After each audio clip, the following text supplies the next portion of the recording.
അർബുദബാധിതരായ കുട്ടികൾക്ക് സ്നേഹസാന്ത്വനവുമായി നടൻ കുഞ്ചാക്കോ ബോബനും സുഹൃത്തുക്കളും. കോഴിക്കോട്ടെ ആം ഓഫ് ജോയ് എന്ന സംഘടന കുഞ്ചാക്കോ ബോബനുമായി ചേർന്നാണ് മെഡിക്കൽ കോളേജ് അർബുദ വാർഡിൽ 26 കുട്ടികൾക്കായി പരിപാടി സംഘടിപ്പിച്ചത്. കുട്ടികൾക്കുള്ള പ്രത്യേക സിനിമാ പ്രദർശനവും ആഘോഷവും പരിപാടി ആകർഷകമാക്കി. ഞാൻ ക്ഷമ ചോദിക്കാൻ വന്നതാണ്. മൾട്ടിപ്ലക്സ് തിയേറ്ററിലെ പുത്തൻ പടവും തിരക്കുമൊന്നും അത്ര പരിചിതമല്ല ഈ കുരുന്നുകൾക്ക്. അതുകൊണ്ട് തന്നെ വെള്ളിത്തിരയിലെ മിന്നും താരം തിയേറ്ററുകളിൽ നിറഞ്ഞോടുന്ന സ്വന്തം സിനിമയ്ക്ക് ഒരു ടിക്കറ്റ് വെച്ച് നീട്ടിയത് ഇവർക്ക് സ്വപ്നതുല്യമായി.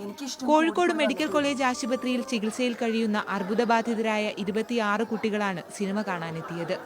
ആം ഓഫ് ജോയ് എന്ന സംഘടന കുട്ടികൾക്കായി ഒരു ദിവസത്തെ സാന്ത്വന പരിപാടി സംഘടിപ്പിക്കുന്നുവെന്ന് കേട്ടറിഞ്ഞ കുഞ്ചാക്കോ ബോബൻ പരിപാടി സ്പോൺസർ ചെയ്യുകയായിരുന്നു.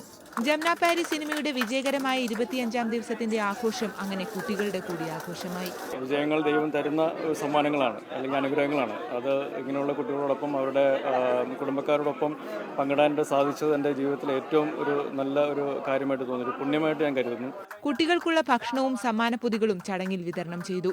മെഡിക്കൽ കോളേജിലെ മാതൃശിശു സംരക്ഷണ കേന്ദ്രവും ഇൻസ്റ്റിറ്റ്യൂട്ട് ഓഫ് പാലിയേറ്റീവ് മെഡിസിന്റെയും നേതൃത്വത്തിലാണ് കുട്ടികൾ ആശുപത്രി വിട്ട് അല്പനേരത്തെ ആഘോഷത്തിനായി പുറത്തെത്തിയത്. ഏഷ്യാനെറ്റ് ന്യൂസ്, കോഴിക്കോട്.